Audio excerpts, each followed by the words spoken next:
We've got over 250 people here and still walking in the door, so thank you all for coming. We really appreciate it.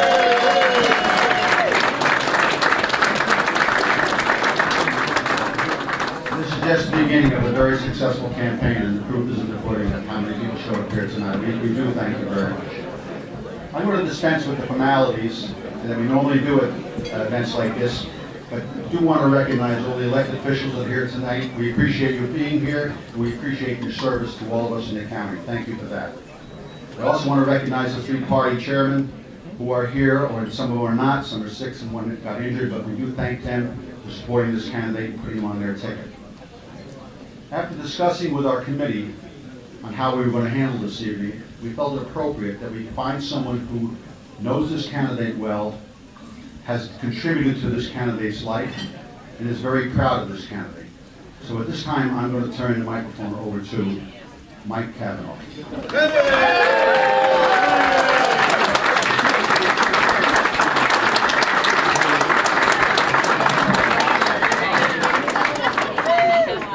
It's been a long time since I've done something like this, but in any event, it's nice to be back. First of all, I want to thank all of you. As you might imagine, this is an immensely wonderful moment for me, for my family, my son. I can't tell you how grateful we are that you've taken time out of your lives to be here tonight to encourage and to support him in this race for district attorney. I'm very proud of him. That goes without saying. He's not only a terrific father, he's not only an accomplished lawyer, he's not only a terrific dad, he also happens to be, by any definition, a good person. And I'm so proud of him and so proud of what he's accomplished, and to be here tonight is one of the highlights of my life, without question. My only regret, quite frankly, is that my wife isn't here. I think if there was any person who was responsible for how well my two children have turned out, and they have turned out beautifully, Megan's here tonight as well, she would be the one who deserves the credit.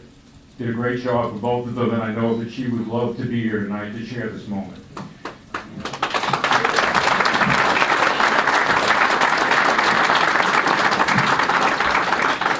Having said that, I don't think there's any getting around the fact that this is going to be a tough race. It's going to be a hard election. You know, I'm from Woodstock, and people in Woodstock like to ask tough questions. And I've been asked since Mike announced his candidacy, why should I vote for him? Give me a reason besides the fact that he's your son. And Woodstock's a tough town. And my response to that is, you know, everyone here in this room, at some time or another, has had to go out and seek the help of a lawyer or a physician for a problem they needed treated, whether it's with themselves or with someone in their family, a close friend. And when you've done that, when you've gone to look for a doctor to treat something, what you do is you go around the community and you try to find out something about that person, about their experience, about their record, about their ability to do what you need to be done in terms of this treatment. And you want to know what their peers think of it, the people in the relevant community.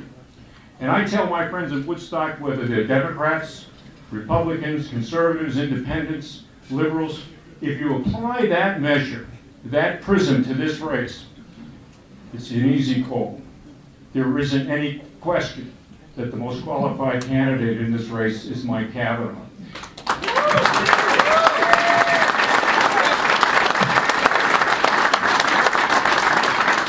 When the voters go to the voting booth in November to elect the district attorney, what they're going to do is hire a lawyer. Hire somebody to represent them against people who have committed serious crimes in Ulster County. Ask yourself when you're doing that, do you want someone who's done it extremely well, done it with integrity, is a professional, is respected by his peers, is an individual who has demonstrated time and time again he not only has the integrity, but he has the ability to perform an exceptional service to the people of Ulster County? Or do you want someone who's never done any of that? Now, I'm not here to tell you that Mike's opponent is a bad person. I know him. He's a very, very nice guy, and he's a good man. But the fact remains that he has little or no experience in terms of a prosecutor. I was district attorney in this county for 21 years. I never saw him. I never was aware of his presence in county court. I was a Supreme Court judge for 14 years. I was intimately involved in the operations of our legal system. I had little or no contact with him. So when you contrast that lack of experience with what Mike Kavanagh brings to the table, it seems to me that under any fair measure, he's the obvious choice. And that's the message we need to get out in this election, because this is going to be a tough race. We've had two candidates in recent elections, good, qualified people, exceptional people, and they didn't win. And it had nothing to do with them that they didn't prevail in the race. I don't want that to happen again for a personal reason, but as an Ulster County resident, I don't want that to happen to our county. We need the best person possible as district attorney. And I can tell you without reservation that Mike Kavanagh is that person. It seems very strange when I say that. I think I'm talking about myself.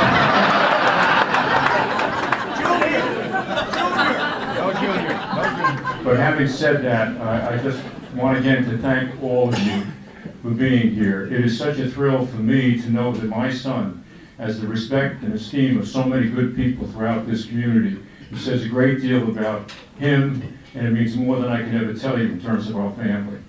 Having said that, I want to tell you now it is a great pleasure and a tremendous privilege for me to introduce to you the next District Attorney of Ulster County, Michael J. Kavanagh.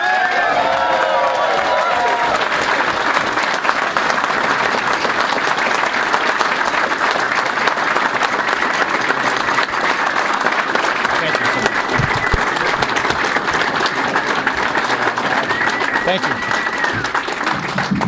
Thank you. I am absolutely overwhelmed to the point where I can't fix this. There we go. Thank you so much. I am absolutely overwhelmed by this turnout. In my wildest expectations, this was not anticipated. And I cannot thank you people enough for being here. And let me start out by saying what a thrill that just was. To be introduced by my father. I think the only thing that's going to... The only thing that's going to top that is when he swears me in January.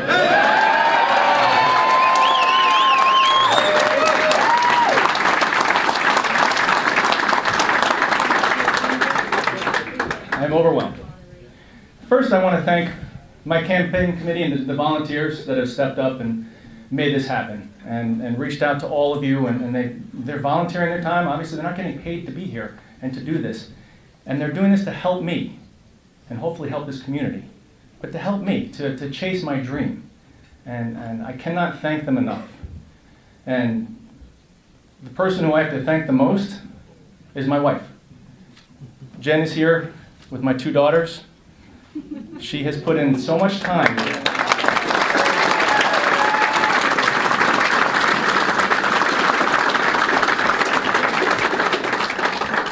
Before this started, no one has given more of themselves to me and the family than my wife. And now she's on double duty. She's basically a single mom because I am out trying to meet as many people as I can in this campaign.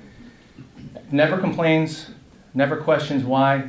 She supports me so much and I am eternally grateful. I love you. Thank you.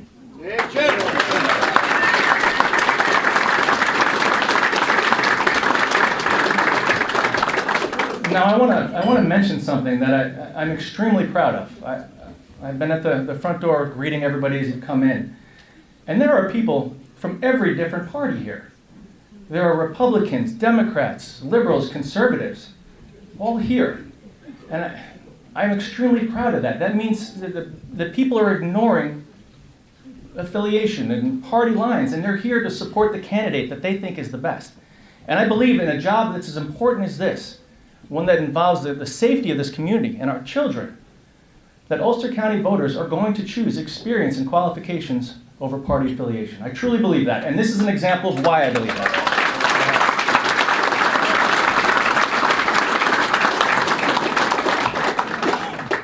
Now this job, I am incredibly blessed to have. I've been a prosecutor for the Ulster County DA's office for 7 years. I was a prosecutor for the Dutchess County DA's office for almost 8 years, and I see some friends here from the Dutchess County DA's office. Lori, Jim, thank you. Great to see you. And there are other people here as well. This has been my dream job. This is why I went to law school. This is why I applied to law school. This is the only job that I wanted. When I graduated from law school, the only jobs I applied for were the district attorney's office. I never applied to any firms. I didn't do this because I wanted to make it rich somewhere by being in a firm, and there's nothing wrong with that. I have a ton of respect for people who are in law firms, and there's a ton of them here, and it's a valuable profession. But it's not for me. This is what I want to do. This is the job that I love. And I'm incredibly lucky to work for one of the finest DAs this county has ever known, and that's Holly Conright. And he and his wife Denise are here tonight. Thank you, Holly.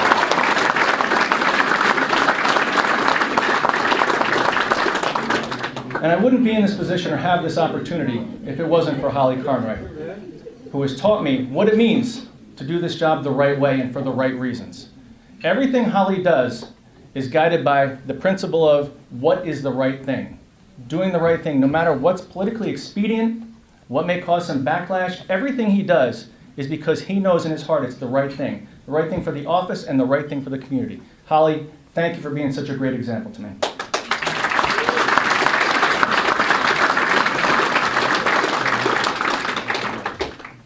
I also want to acknowledge how fortunate I am to work with the great ADAs, support staff, and investigators in the Ulster County DA's office.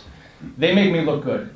The work they do is unbelievable. These are passionate people who care about this job. There are Republicans, Democrats, conservatives, liberals, all in the office. There are no political divides. It is a group that joins together to try to do the right thing for this community with a joint purpose. And I'm privileged to work with all of you, and I'm more privileged to consider you my friends. Thank you.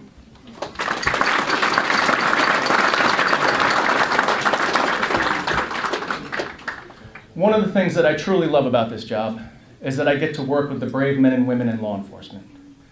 And it's a tremendous source of pride to me and my family to be associated with the police officers and other members of law enforcement that serve this community. And I say this, we all are on the same team trying to do the right thing for this community, but I tell the officers, I'm not one of you.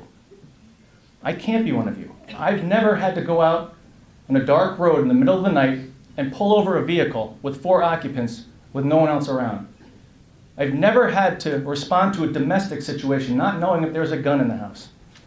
I've never had to respond to a bank robbery with an armed perpetrator. I'm not built like that. But these brave men and women do it all the time. And while I'm not one of you, I am so proud to work with all of you. Please, a round of applause for the law enforcement that's here tonight.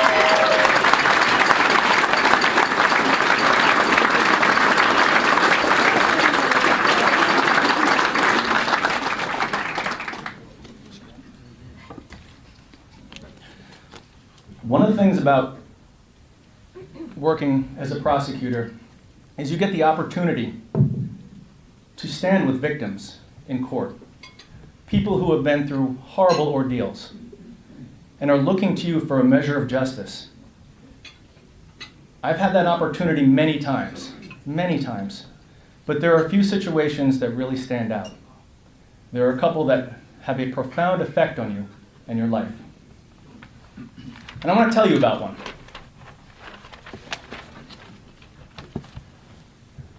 On December 27th, 2014, a man named Nicholas Pasquarella Jr., who lived in Marlborough, was estranged from his mother and father for almost a year. They had a falling out.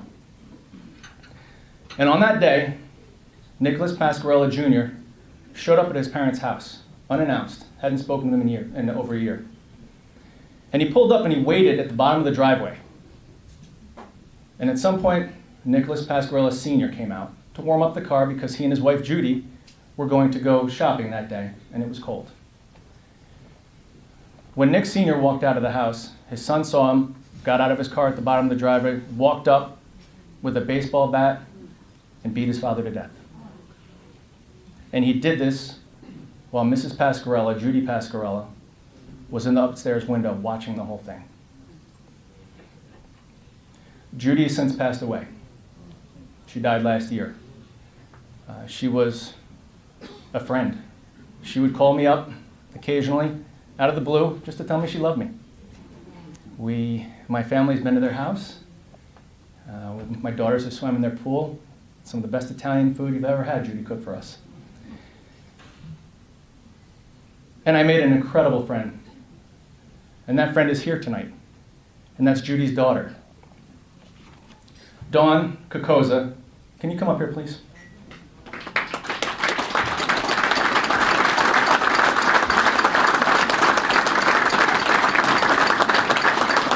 Paul.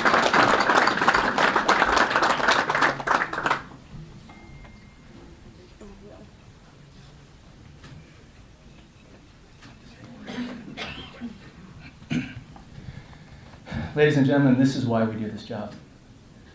Dawn has become a personal friend. I love her. She is, without question, the most brave and courageous person I've ever known in my life. She had to survive her brother murdering her father. And when that happened, on that day, she had to respond to the house. And she saw the aftermath. And she's had to deal with that ever since. And we've remained in touch. And when I tell you I love her, she is one of the bravest people I know, and I truly love her. Thank you.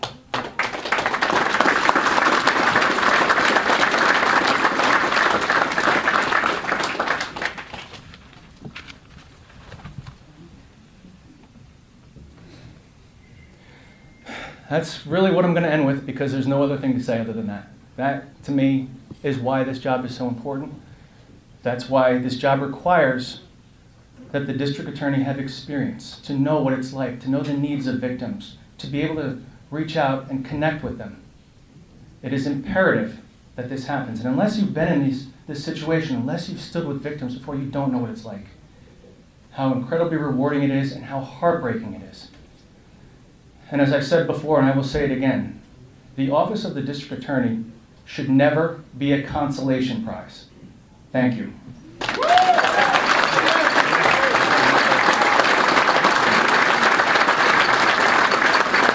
Jen, Reagan, Asen.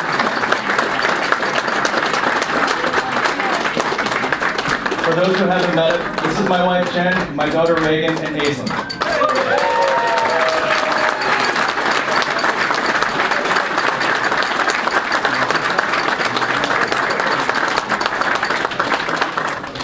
Thank you.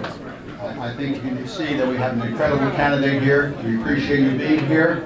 I'd just like to take a moment to thank the Capitol Tavern for the fine job they've done catering this event and the help they've given us in the process. Thank you again. Thanks for coming.